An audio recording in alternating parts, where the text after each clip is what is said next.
Mjaftoi vetëm një fotografi në Prishtinë, që Egli Taku të bëhej sërish qendër e vëmendjes gjatë javës që lan pas.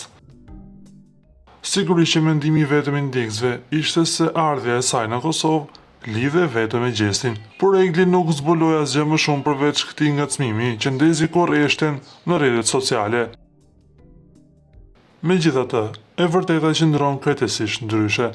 Vizita e Eglit në Prishtinë nuk ishte të bëjë me jetën e saj personale, por me projekte profesionale, pra me muzikë. Burimet të sigurta bëjnë të ditur se këngëtarja ndodhet në Kosovë për arsye profesionale dhe së është në përgatitje në bashkëpunimi muzikor, por mbetet e fshehtë se me kë ka zgjedhur të bashkojë forcat Egli në këtë projekt të ri muzikor.